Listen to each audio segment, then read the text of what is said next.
गेल्या 12 वर्षांपासून माणगावच्या आमच्या काळ नदीमध्ये मी मगरींचे निरीक्षण करत आहे. ह्या मगरींचा मानवाला धोका नसून उलट मानवापासूनच ह्या मगरींना धोका निर्माण झाला आहे. काळ नदीमध्ये या मगरी अगदी निरुपद्रवी आहेत. नैसर्गिकरित्या येथे त्यांना उत्तम परिसंस्था व निवासस्थाने लाभली आहेत. गेल्या वर्षी ह्या मगरींपैकी एका मगरीचा माणगाव शहरातून बचाव करण्यात आला होता. ती मगर सुद्धा सध्या येथे दिसून येत आहे. ह्या मगरी निरुपद्रवी असल्या तरी आपल्या माणसांकडून ह्या मगरींना चितावणी देण्यासारखी कोणतीही कृती येथील स्थानिकांकडून न होण्यासाठी योग्य ती काळजी घेण्याची गरज आहे. काळ नदीचे दिवसेंदिवस वाढते प्रदूषण नदीतील सर्वच जीवांसाठी अगदी धोकादायक आहे.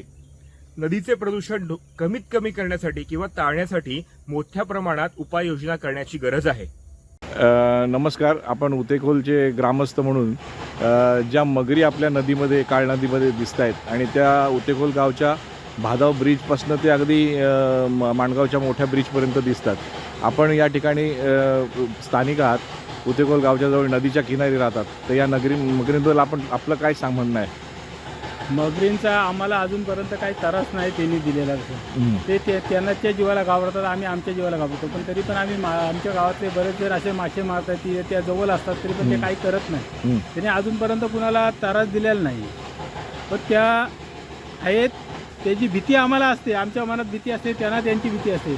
पण त्यांच्या ह्याच्यात ते वावर करतात, जवळ असतं पण येतात, पण कधी काही अंगावर आलेल्या कधी येत नाही. पूर्वी एवढ्या मोठ्या प्रमाणात दिसायच्या, एवढ्या मोठ्या का? तर पूर्वी नव्हत्या. हे आता एक 12-13 वर्षापासून त्या नदीत त्यांची वहिवाट झालेली आहे. तुम्ही आजवर किती मोठी बघितली आहे मगर या ठिकाणी? मोठी म्हणजे जवळजवळ तरी 12-15 फुटाच्या आसपास बघितलेले आहे. होय. मग आपण ज्या वेळेला नदीमध्ये मासे मारायला जाता त्यावेळेला आपल्याला भीती वाटते काय?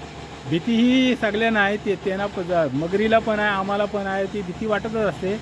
पण तसं ते अजूनपर्यंत काही हे नाही ना, त्यामुळं आम्ही बिंदास पाण्यात शिवतो. आजवर कुठं असं काय घडलंय का त्यांच्यापासून धोका झाला आहे? नाही, आजवर काही नाही. आमच्या गावातली बारीक लहान पोरं पण मच्छी पकडायला जातात, सर्व जातात, गलाला जातात, काही नाही. तर थँक्यू.